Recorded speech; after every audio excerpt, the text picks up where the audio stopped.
आज आपण मैंने जानिछन गत 14 तारीख दिन गत काली भारतीय जनता पार्टी नुआपड़ा उपनिर्वाचन रे विपुल संख्या रे जीत है।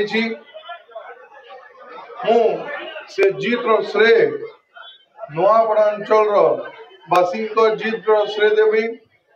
भारतीय जनता पार्टी रो डबल इंजिन सरकार रो जीत अच्छे सांगे सांगे मोर बापा स्वर्गत राजू भाई ढोलकिया जीत अच्छे आम यशस्वी प्रधानमंत्री एवं लोकों जन जन हित मुख्यमंत्री श्री मोहन चरण माझी जी को जीत अच्छे सांगे सांगे भारतीय जनता पार्टी रो जिला स्तरीय राज्य स्तरीय एवं राष्ट्रीय स्तरीय समस्त कार्यकर्ता जीत अच्छे समस्त मंत्री विधायक समस्त एवं संगठन रो जीत अच्छे जे आसिकरी नुआपड़ा उपनिर्वाचन के दायित्व नहीं एवं नुआपड़ा उपनिर्वाचन रो प्रतिनिधित्व करुथिबे राज्य सभापति श्री मनमोहन सामल महोदय, जिला सभापति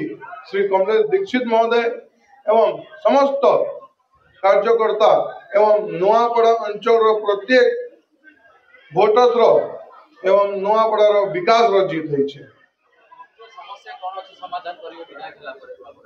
निश्चित भाव में अनेक समस्या रही। शिक्षा हो कि आम जेनटा मुख्यमंत्री आगे भी डिक्लेयर कर सारी कि नुआपड़ा हॉस्पिटल के आम मेडिकल कॉलेज भी देमा। मो समस्त नुआपड़ा वासी तरफ रु आम यशस्वी मुख्यमंत्री को धन्यवाद देवी लगी चाहे एवं जल सेचन रे जे योगदान देछंती एवं नुआपड़ार विकास पाए से निजे जे दायित्व नहीं छंती सेति पई मी मो नुआपड़ा अंचल वासी तरफ रु अशेष अशेष धन्यवाद।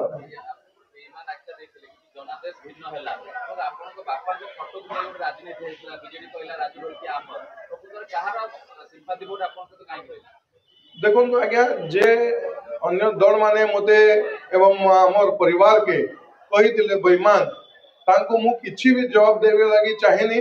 से को जवाब जन साधारण दे सारिछन, वोट माध्यम रे दे सारिछन, गत रिजल्ट माध्यम रे दे सारिछन एवं बापा को आशीर्वाद तांको परिवार संगे हुए दल संगे नहीं।